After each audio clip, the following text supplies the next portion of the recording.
Search India, कहानी से सच्चाई तक। 2022 के चुनाव के लिए आपका क्या मानना है और क्या आपका कहना है? 2022 का चुनाव बहुत महत्वपूर्ण चुनाव है। ये राष्ट्रवादियों के लिए बहुत महत्वपूर्ण चुनाव है। आपकी वापसी से भाजपा के समीकरण हैं या अन्य पार्टी के समीकरण हैं वो बहुत ज्यादा बदल गए हैं, ऐसा लोगों का मानना है। सबसे बड़ा सवाल जो है, जो लोगों के मन में है कि डॉक्टर इंद्रदेव सिंह कौन सी सीट से चुनाव लड़ेंगे। मैं समझता हूँ हमारे लिए महत्वपूर्ण राष्ट्रवाद की लड़ाई लड़ना और जीतना, ये हमारे लिए ज्यादा महत्वपूर्ण है। मैं राष्ट्रवाद की सेना में सम्मिलित हूँ और निश्चित रूप से पूरी ताकत लगा करके हम इस युद्ध को लड़ेंगे और जीतेंगे। धामपुर विधानसभा को किस तरीके से देखते हैं? धामपुर की जो रचना है विधानसभा की वर्तमान में, इसमें आधी विधानसभा लगभग वही है जो पहले अफजलगढ़ बढ़ापुर के क्षेत्र में होती थी।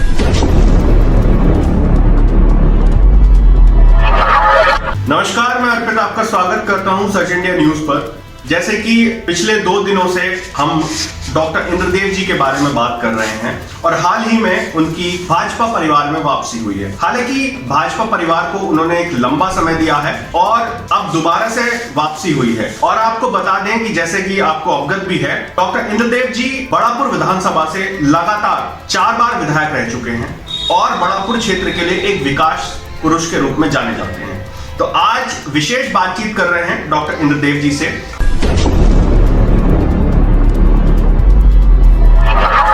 बहुत बहुत स्वागत है आपका सर्च इंडिया न्यूज पे जी। तो पहले तो जानना चाहेंगे कि जैसे कि अभी 2022 में चुनाव जी और अब आपकी भाजपा में भी वापसी हो गई है। हालांकि आप भाजपा के ही संलग्न जो संगठन हैं उन पे आप सक्रिय थे और लगातार सामाजिक उसमें भी बहुत ज्यादा सक्रिय रहते हैं। तो अभी 2022 के चुनाव के लिए आपका क्या मानना है और क्या आपका कहना? मेरा कहना ये है कि जैसा कि आपने भी कहा कि मैं टेक्निकली तो भारतीय जनता पार्टी में 2 दिन पहले 3 दिन पहले जी मेरी वापसी हुई है। हाँ, लेकिन मैं सदा ही हमेशा ही राष्ट्रवाद की और जो भाजपा के मुद्दे हैं जी उनकी लड़ाई को लड़ता रहा हूँ।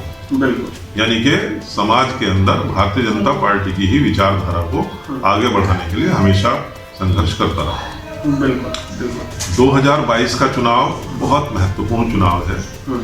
ये राष्ट्रवादियों के लिए बहुत महत्वपूर्ण चुनाव, तो इसलिए इस चुनाव को जीतना पार्टी के लिए ही नहीं, हम सब जो भी राष्ट्रवादी लोग हैं जो भारत के हित में, भारत के आगे बढ़ने के लिए, भारत की सुरक्षा, विश्व के अंदर भारत की स्थिति, इन सब के बारे में गहराई से विचार करते हैं जो लोग, वो सब लोग समझते हैं कि ये चुनाव बहुत महत्वपूर्ण चुनाव। आपकी वापसी से जो भाजपा के समीकरण हैं या अन्य पार्टी के समीकरण हैं वो बहुत ज्यादा बदल गए हैं, ऐसा लोगों का मानना है और ऐसे प्रश्न हमसे लोगों ने पूछे भी। तो सबसे बड़ा सवाल जो है, जो लोगों के मन में है कि डॉक्टर इंद्रदेव सिंह कौन सी सीट से चुनाव लड़ेंगे। देखिए, मैं समझता हूँ हमारे लिए महत्वपूर्ण वही जो मैंने कहा था कि राष्ट्रवाद की लड़ाई लड़ना और जीतना, ये हमारे लिए ज्यादा महत्वपूर्ण है।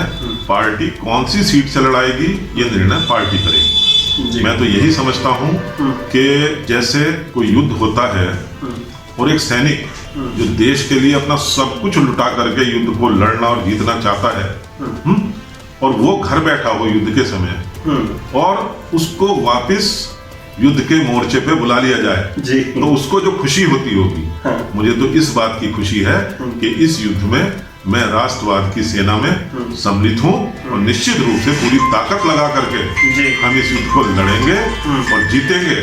पार्टी कौन सी सीट से लड़ाना है ये निर्णय पार्टी को करना है, ठीक है। उसका कोई हमारे लिए इस समय महत्व नहीं है। हमारे लिए महत्व सिर्फ इस बात का है कि इस युद्ध में हम भी एक योद्धा की तरह लड़ेंगे और इस युद्ध को जीतने में सहयोग।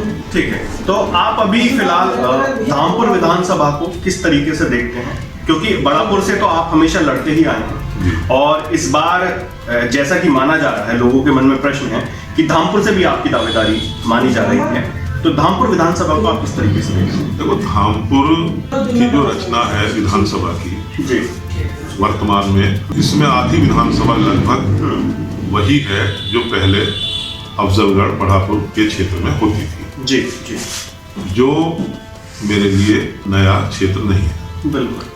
बाकी विधानसभा भी ऐसी है जो बजरंग दल के समय से, चूंकि मैंने राम जन्मभूमि आंदोलन में इस सारे क्षेत्र में बजरंग दल के अधिकारी के नाते मंथन किया था जी, और मैं रहता हूँ यहाँ पर, लोग अपने काम के लिए मेरे पास भी आते हैं जी, तो इस नाते ये पूरा क्षेत्र मेरे लिए कोई नया नहीं है। लोगों की भावना को मैं पढ़ रहा हूँ, देख रहा हूँ कि वो मेरे को बहुत चाहते हैं। रामपुर क्षेत्र के लोग कई कारणों से मेरे, भाई ठीक है, व्यवहार से या कुछ भी अन्य कारण है, हमारे मिलना जुलना, क्रिकेट क्लब और बजरंग दल और ये तमाम सारी चीजें हैं, व्यवहार भी उनमें है जी, तो लोग पसंद करते हैं। उनके पसंदगी का जो प्रश्न है या उसका सम्मान है, मैं करता हूँ जी।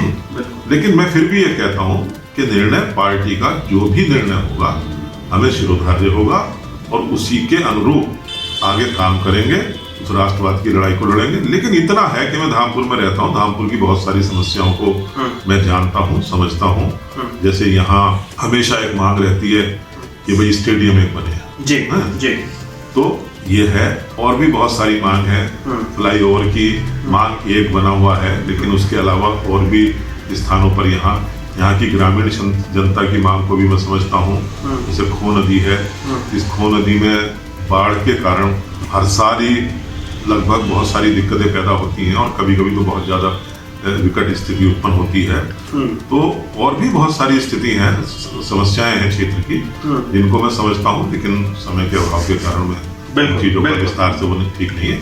लेकिन मैं ये कहना चाहता हूँ, अगर पार्टी मुझे यहाँ अवसर देती है जी, तो मेरे जो प्राथमिकता के मुद्दे होंगे जी, उनमें जो ये बताए मैंने, ये तो होंगे ही जी, लेकिन इनके साथ साथ और भी चीजें, इन चीजों के लिए बजट की आवश्यकता पड़ती है। लेकिन मेरा तो सबसे प्राथमिकता का मुद्दा वो है जिसके लिए किसी बजट की आवश्यकता ही नहीं पड़ती। वो क्या है? पार्टी के कार्यकर्ताओं को और जन सामान्य को सम्मान। बिल्कुल, उसके लिए कोई बजट नहीं चाहिए। बिल्कुल, और वो प्राथमिकता का मुद्दा मेरे लिए, देखो कोई भी आदमी हो जिसको ईश्वर ने मनुष्य बनाया है जी, वो मनुष्य बनते ही सम्मान का हकदार होता है, चाहे उसकी जाति कोई भी हो, चाहे वो कितना ही निर्धन हो या कितना ही धनी हो, कैसा ही सुंदर हो, रूप हो, कैसा ही हो, लेकिन मनुष्य होने का मतलब है कि वो सम्मान का पात्र है। तो उसको हमें सबसे पहले सम्मान देना है। जो मुद्दे भ्रष्टाचार के, अब हम बहुत सारी चीजों को माननीय योगी जी या मोदी जी पे जिम्मेदारी नहीं दे सकते। सही बात है। वो अपने स्तर पर भ्रष्टाचार को समाप्त कर रहे हैं, उसके खिलाफ लड़ रहे हैं, लेकिन हम जो हैं अपने जिस स्तर पर हम हैं, हमें उस भ्रष्टाचार के खिलाफ उस स्तर पर तो हमें ही लड़ना है, चाहे हम जनप्रतिनिधि हैं या नहीं है, पार्टी के छोटे कार्यकर्ता हैं, बड़े कार्यकर्ता हैं, उस भ्रष्टाचार पे भी लोकल लेवल पर जो होता है उस पर अंकुश लगाने की हमारी जिम्मेदारी। ठीक है, तो मतलब आपका जो बिल्कुल विचार है कि पार्टी जहां से भी टिकट देती है, चाहे धामपुर हो, चाहे बड़ापुर हो या कोई और भी क्षेत्र हो, जहां से भी टिकट देती है, आप पूर्ण तरह से तैयार हैं। हाँ, लेकिन धामपुर की जो परिसीमन है या जो उसकी समस्याएं हैं, उनसे आप पूर्णतः अवगत हैं और उनको आगे कार्य कराने के लिए आपका जो है प्रयास है। विकास एक सभी क्षेत्रों का मुद्दा है, बिल्कुल, सम्मान सभी चाहते हैं, तो इसलिए हमारी जो कार्य प्रणाली है वो महत्वपूर्ण है। ठीक है ना, कि हम कितना लोगों को ज्यादा से ज्यादा सम्मान दे पाते हैं, विकास के क्षेत्र के विकास के लिए कितना हमारे अंदर भावना के भी हमें कराना ही है, ये मतलब एक जिद, उस जिद के साथ विकास कराना, ये सब क्षेत्रों में एक ही जैसी चीज है। जी, एक और सबसे बड़ा महत्वपूर्ण सवाल है, और ये जनता के सवाल हैं जो मेरे पास आए हैं और वही मैं आपसे पूछ रहा हूँ। धामपुर से भी और बड़ापुर से भी बहुत बड़े कद्दावर नेता टिकट की लाइन में, जैसे कि धामपुर से वर्तमान में अशोक राणा जी विधायक हैं और क्षेत्र से भी लोग विधायक हैं, क्योंकि एक बड़ी लिस्ट है भाजपा की। तो उसी बीच आपकी वापसी हुई है और कई लोगों में खलबली भी। तो आप इस बात को कैसे देखते हैं और टिकट की दावेदारी कैसी है?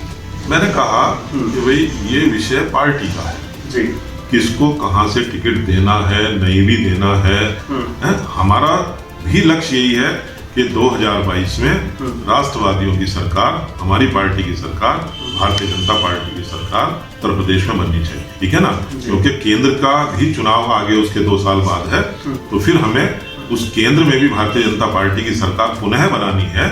उसके लिए उत्तर प्रदेश में सरकार का होना नितांत आवश्यक है। ठीक है, और उत्तर प्रदेश में या देश के अंदर जिस प्रकार से माननीय मोदी जी ने और योगी जी ने तमाम गरीबों के मुद्दे उनको हल किया है, किसानों के मुद्दे हैं उनको हल किया है, उनको सुविधाएं दी हैं बिना जाति या मजहब का भेदभाव के। कोई कहता रहे कि भाई हाँ ये पार्टी किसी एक वर्ग विशेष को ज्यादा वो करे, लेकिन मैं देखता हूँ कि किस प्रकार से मोदी जी और योगी जी ने गरीब से गरीब आदमी, चाहे वो हिंदू है, मुसलमान है, दलित है, शोषित है, अगड़ा है, पिछड़ा है, रगड़ा है, तगड़ा है, सबके लिए काम किया है इस सरकार ने। तो उस नाते से 2022 में सरकार बनेगी और हम सब लोग ये चाहते हैं कि इस सरकार के बाद फिर केंद्र में हम लोग अपनी सरकार बनाए।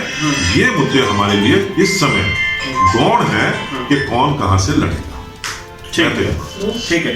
तो देखिए, बात कर रहे थे डॉक्टर इंद्रदेव जी से, और विशेष तौर से जिस विषय पर हमें आज बात करनी थी कि उनकी वापसी हुई है, चुनाव में आगे उनके क्या मुद्दे रहेंगे, किस प्रकार से आगे की प्रक्रिया रहेगी, टिकट को लेकर क्या उनका मानना है, या आगे चुनाव को लेकर उनका क्या मानना है, धामपुर विधानसभा को लेकर क्या मानना है, बड़ापुर विधानसभा को लेकर क्या मानना है, इन सभी विषयों पर हमने उनसे खुलकर बात की और बड़े ही स्पष्ट तरीके से उन्होंने अपनी राय रखी।